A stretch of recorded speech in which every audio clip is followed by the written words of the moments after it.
ভাইরা আমার, আমরা সংস্কার পরিষদের কথা বলছি, এটা নতুন কোনো কথা নয়।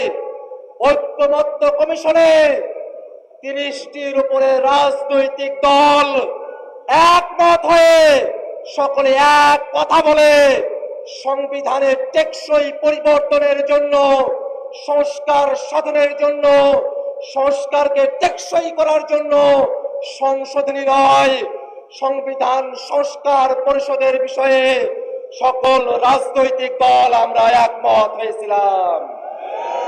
কিন্তু দুর্ভাগ্যের বিষয়, ভোটের আগে পর্যন্ত তারা ফরমালি গণভোটের বিপক্ষে বলে নাই, কিন্তু ভোটের পরে টু-থার্ড মেজরিটি পাওয়ার কারণে তারা জনগণের রায়কে বিধ্বংগুলি দেখানোর সাহস করছে। জনগণ গণভোটের মধ্য দিয়ে বাংলাদেশের রাষ্ট্র কাঠামোতে যে পরিবর্তন চেয়েছে, আজকে 2/3 ক্ষমতার জোরে তারা সেটাকে অমান্য করার পায়তারা করছে।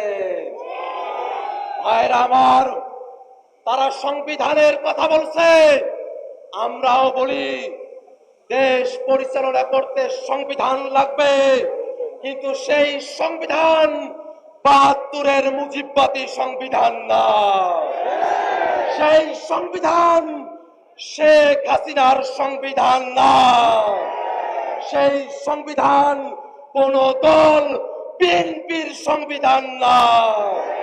দেশ পরিচালনার জন্য সংবিধান লাগবে, সেই সংবিধান হতে হবে জনগণের সংবিধান। আর সেই সংবিধানে জনগণের কথাগুলো থাকবে, তার অন্যথা আমরা হতে দেব না। আমরা তো বুঝি আপনারা সংস্কার চান না, গণভোট চান না, তার পেছনের কারণ হলো আপনারা বাংলাদেশের রাষ্ট্র ক্ষমতাকে, বাংলাদেশের সাংবিধানিক প্রতিষ্ঠানগুলোকে এক ব্যক্তির করায়ত্ত করে রাখতে চান। গণভোট মেনে নিলে সাংবিধানিক প্রতিষ্ঠানগুলোতে নিয়োগ স্বচ্ছ হবে, আপনাদের কর্তৃত্ব এককভাবে থাকবে না। সেই কারণে আপনারা গণভোট চান। গণভোট মেনে নিলে তত্ত্বাবধায়ক সরকারের অন্তর্বর্তীমূলক সম্মিলিতভাবে একটা কাঠামো আসবে, আপনারা সেটা চান না। গণভোট কার্যকর হলে উচ্চকক্ষ হবে ভোটের পিয়ার অনুযায়ী, আপনারা সেটা চান না।